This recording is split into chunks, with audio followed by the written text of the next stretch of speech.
Bismillahirrahmanirrahim. Assalamualaikum warahmatullahi wabarakatuh. Bismillahirrahmanirrahim. Bersyukur kepada Allah dengan mengucapkan Alhamdulillahirabbil alamin.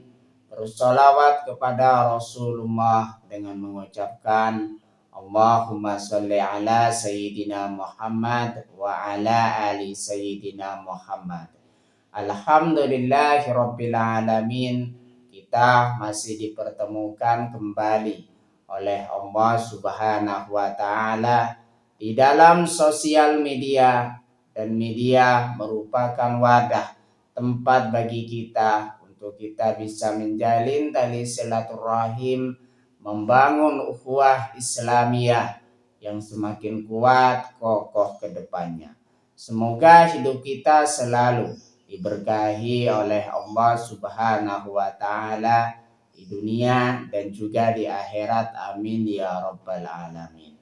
Para sahabat-sahabat saya yang saya hormati, yang saya juga ta'zimi, pada kesempatan kali ini topik yang akan saya bahas yaitu tentang macam-macam pertolongan Allah Subhanahu wa taala. Jadi pembahasan kita pada kesempatan kali ini ialah tentang macam-macam pertolongan Allah Subhanahu wa taala. Pertolongan Allah Subhanahu wa taala atau disebut juga dengan Nasrullah adalah bentuk kuasa dan kasih sayangnya dalam membantu hambanya keluar dari kesulitan. Jadi yang dimaksud dengan pertolongan Allah Subhanahu wa taala di sini merupakan bentuk kuasa Allah Subhanahu wa taala dan juga kasih sayangnya terhadap makhluknya. Dan juga makhluknya di situ atau hambanya tersebut keluar dari kesulitan. Keluar dari kesulitan berbagai macam aspek kehidupan, mulai dari kesulitan ekonomi, mulai dari kesulitan kesehatan, mulai dari kesulitan keluarga dan juga lain-lain. Makanya di situ ditolong oleh Allah Subhanahu wa taala hingga keluar mereka dari berbagai macam kesulitan. Pertolongan ini hadir dalam dua bentuk utama. Ada pertolongan yang bersifat spiritual batiniah dan pertolongan yang bersifat fisik atau nyata zahiriyah. Jadi di sini bentuk-bentuk dari pertolongan Allah Subhanahu wa taala di situ ada dua bentuk. Yang pertama di sini ada pertolongan batiniah, batin secara batin atau spiritual, dan juga pertolongan ada yang bersifat zahiriyah. Zahir di situ bukti nyata atau fisik atau nyata. Pembahasan lebih lanjut mengenai tentang bentuk-bentuk dari pertolongan Allah Subhanahu wa taala. Yang pertama di sini pertolongan spiritual atau batiniah. Pertolongan ini berpusat pada pemberian kekuatan mental, ketenangan batin, dan perlindungan dari hal-hal yang tidak terlihat. Jadi yang dimaksud dengan spiritual di sini bukan bersifat fisik, bukan bersifat yang kita bisa pegang, melainkan di situ sesuatu yang diberikan oleh Allah Subhanahu wa taala, termasuk di dalamnya di sini kekuatan mental. Makanya seseorang yang diberikan yang namanya kekuatan mental, percaya diri, maka termasuk pertolongan dari Allah Subhanahu wa taala yang bersifat batiniah atau spiritual. Dan juga ketenangan batin. Makanya seseorang yang diberikan ketenangan batin oleh Allah Subhanahu wa taala, maka seseorang tersebut sudah mendapatkan pertolongan Allah, sudah mendapatkan kasih sayang Allah Subhanahu wa taala untuk menolong hambanya yang hingga keluar dari berbagai macam keruwetan hingga mereka mendapatkan ketenangan batin. Makanya ketenangan batin yang mereka dapatkan di situ termasuk pertolongan Allah Subhanahu wa taala, pertolongan spiritual. Dan juga di situ perlindungan dari hal-hal yang tidak terlihat. Makanya ada sesuatu makhluk yang mengganggu manusia, ada setan dan juga iblis yang mereka mengganggu manusia. Makanya dengan kita meminta pertolongan Allah Subhanahu wa taala, maka makhluk-makhluk gaib tersebut yang sering mengganggu manusia tidak bisa mengganggu lagi. Karena Allah Subhanahu wa taala yang sudah menolong kita, yang sudah melindungi kita dari hal-hal yang tidak diinginkan. Pembahasan mengenai tentang pertolongan spiritual, yang pertama di situ ketenangan hati atau sakinah diberikan saat menghadapi ketakutan atau musibah besar. Makanya seseorang di dalam menjalani kehidupan, pentingnya menjalani kehidupan dengan ketenangan hati. Jikalau hati sudah tenang, maka ketika menghadapi yang namanya berbagai macam ujian hidup, baik di situ ujian yang bersifat ketakutan, baik di situ ujian yang bersifat musibah besar, maka terasa ringan jikalau hati sudah menjadi tenang. Makanya di situ ketenangan hati sangat penting di dalam kehidupan kita, supaya saat kita menghadapi berbagai macam ujian, baik di situ ketakutan dan musibah besar, kita terasa enteng karena hati kita yang ringan, hati kita yang tenang. Allah Subhanahu wa taala berfirman di dalam Al-Qur'an, A'udzu billahi minasyaitonir rajim. Bismillahirrahmanirrahim. Ala bi dzikrillahi tatmainnul qulub. Ingatlah, hanya dengan mengingat Allah maka hati akan menjadi tenang. Makanya di situ ketika kita mengingat Allah Subhanahu wa taala, Allah Subhanahu wa taala akan menolong kita, memberikan kasih sayangnya dengan cara memberikan ketenangan hati di dalam hati kita. Pertolongan spiritual bagian yang selanjutnya di sini keteguhan iman. Sahabat, menjaga hati agar tetap teguh dan tidak putus asa di tengah ujian. Artinya seseorang jikalau memiliki teguh iman, Islam dan juga iman, mereka dan juga hati mereka tetap teguh dan tidak putus asa di tengah ujian. Makanya seseorang di situ yang memiliki keteguhan iman luar biasa, meskipun diterpah, meskipun dihadapi berbagai macam ujian, mereka tetap teguh iman dan juga Islamnya. Pertolongan spiritual bagian yang selanjutnya di sini rasa takut pada musuh. Allah Subhanahu wa taala menanamkan rasa gentar ke dalam hati musuh-musuh orang yang beriman. Artinya seseorang di situ ketika menghadapi musuh Allah Subhanahu wa taala, orang muslim yang menghadapi musuh Allah Subhanahu wa taala, makanya ketika musuh takut kepada orang muslim tersebut ketika berperang atau ketika berkonflik, makanya di situ termasuk pada pertolongan Allah Subhanahu wa taala yang menanamkan rasa takut pada musuh-musuh Allah Subhanahu wa taala. Di situ hanya Allah Subhanahu wa taala yang mampu memberikannya. Makanya ketika musuh takut kepada kita, itu termasuk kepada pertolongan Allah Subhanahu wa taala. Itu bagian dari pertolongan spiritual atau batiniah. Bagian yang selanjutnya mengenai tentang pertolongan Allah Subhanahu wa taala. Yang nomor 2, pertolongan fisik dan nyata atau zahiriyah. Pertolongan yang langsung dirasakan oleh panca indera dan mengubah keadaan menjadi lebih baik. Artinya pertolongan Allah Subhanahu wa taala di sini yang nomor 2, ada pertolongan panca indera atau fisik, dengan kita bisa pegang, kita bisa lihat, atau nyata atau zahiriyah. Bagian dari pertolongan fisik dan nyata atau zahiriyah, bagian yang pertama, jalan keluar yang tidak disangka. Sesuai dengan janji Allah Subhanahu wa taala, Quran surah At-Tolak ayat 2-3, Dia memberi rezeki atau solusi dari arah yang tak terduga.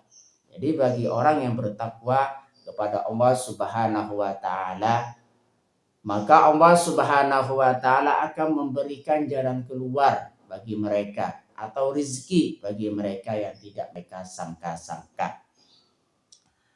Pertolongan fisik dan nyata. Bagian yang selanjutnya di sini kemudahan dalam berikhtiar. Segala urusan dimudahkan dan dilancarkan jalannya oleh Allah Subhanahu wa taala. Jadi di sini ketika kita menjalani kehidupan ataupun berusaha, makanya dimudahkan oleh Allah Subhanahu wa taala ketika kita berusaha. Ketika kita berikhtiar dimudahkan oleh Allah Subhanahu wa taala, termasuk pertolongan Allah Subhanahu wa taala secara nyata, secara fisik atau secara zahiriah. Ketika kita berusaha selalu mudah jalan kita. Makanya kita pandai-pandai bersyukur kepada Allah Subhanahu wa taala ketika Allah Subhanahu wa taala memberikan jalan keluar bagi kita di dalam berusaha. Sehingga usaha kita, ikhtiar kita menjadi mudah. Pertolongan fisik dan nyata zahiriyah bagian yang nomor 3, kemenangan atas lawan. Pertolongan nyata dalam menghadapi kezaliman atau musuh. Artinya ketika kita menang atas lawan-lawan kita, makanya di situ termasuk kepada pertolongan Allah Subhanahu wa taala. Cara menggapai pertolongan Allah Subhanahu wa taala. Agar Allah Subhanahu wa taala menurunkan pertolongannya, seorang muslim perlu melakukan ikhtiar batin dan lahiriah. Seperti yang pertama di sini meningkatkan sabar dan sholat. Allah berfirman dalam Quran surah Al-Baqarah ayat 153 bahwa Allah Subhanahu wa taala akan selalu berserta orang-orang yang sabar dan menjadikan sholat sebagai sarana meminta pertolongan. Jadi di situ ketika kita meminta pertolongan kepada Allah Subhanahu wa taala, cara menggapai pertolongan Allah Subhanahu wa taala dengan kita meningkatkan sabar dan mendirikan sholat. Allah Subhanahu wa taala sangat menyukai orang-orang yang sabar. Allah Subhanahu wa taala berfirman di dalam Al-Qur'an, "Wallahu yuhibbus sabirin," dan Allah menyukai orang-orang yang sabar. Dan juga di sini ketika kita sholat, kita berkomunikasi dengan Allah Subhanahu wa taala, kita meminta pertolongan Allah Subhanahu wa taala. Makanya di situ cara kita menggapai pertolongan Allah Subhanahu wa taala, bagian yang pertama di sini meningkatkan sabar dan sholat. Cara menggapai pertolongan Allah Subhanahu wa taala, bagian yang nomor 2 di sini berdoa dengan yakin. Memohon pertolongan dengan khusyuk dan bersungguh-sungguh. Artinya kita berdoa kepada Allah Subhanahu wa taala, doa yang sungguh-sungguh agar supaya doa kita diterima oleh Allah Subhanahu wa taala. Agar doa kita dikabulkan oleh Allah Subhanahu wa taala, makanya doa di sini doa yang sungguh-sungguh. Berdoa dengan penuh keyakinan kita memohon pertolongan Allah Subhanahu wa taala. Allah Subhanahu wa taala akan menolong atau mengabulkan doa-doa hambanya yang hamba tersebut meminta pertolongan kepada Allah Subhanahu wa taala. Cara menggapai pertolongan Allah Subhanahu wa taala, bagian yang nomor 3 bertawakal. Menyerahkan hasil akhir sepenuhnya kepada Allah Subhanahu wa taala setelah melakukan usaha maksimal. Artinya di sini tawakal memang penting di dalam kehidupan kita setelah kita berdoa dan berikhtiar. Bertawakal di sini kita menyerahkan hasilnya semuanya pasrahkan kepada Allah Subhanahu wa taala setelah kita berdoa dan berusaha secara maksimal. Kenapa kok kita harus bertawakal? Karena sejatinya manusia adalah makhluk yang lemah. Yang tahu segala sesuatu, yang tahu yang terbaik hanya Allah Subhanahu wa taala. Makanya kita senantiasa berdoa, bertawakal, berdoa, berikhtiar, usaha yang sungguh-sungguh, serta akhirnya di sini kita bertawakal kepada Allah Subhanahu wa taala. Memasrahkan segalanya kepada Allah Subhanahu wa taala, apa yang terbaik bagi kita terima. Itulah pemberian dari Allah Subhanahu wa taala yang baik. Cara menggapai pertolongan Allah Subhanahu wa taala, bagian yang selanjutnya di situ menolong agama Allah Subhanahu wa taala. Membantu sesama dan menegakkan kebaikan, karena janji Allah Subhanahu wa taala, jika kamu menolong agama Allah, niscaya Dia akan menolongmu. Quran surah Muhammad ayat 7. Artinya ketika kita menolong agama Allah Subhanahu wa taala, maka Allah Subhanahu wa taala akan menolong terhadap kita. Berkaitan dengan macam-macam pertolongan Allah Subhanahu wa taala, Rasulullah sallallahu alaihi wasallam di situ pernah bersabda, "Innal ma'unata ta'ti minallahi lil 'abdi ala qadril mu'natih, wa inna sabra ya'ti minallahi ala qadril musibah." Artinya sesungguhnya pertolongan itu datang dari sisi Allah kepada seorang hamba sesuai dengan level tingkat kesulitan atau kebutuhan. Dan sesungguhnya kesabaran itu datang dari sisi Allah sesuai dengan level musibah. Hadis riwayat Al-Bazzar. Artinya di sini pertolongan Allah Subhanahu wa taala datang kepada kita semuanya yang meminta pertolongan kepada Allah Subhanahu wa taala sesuai dengan level atau tingkat kebutuhan atau tingkat kesulitan.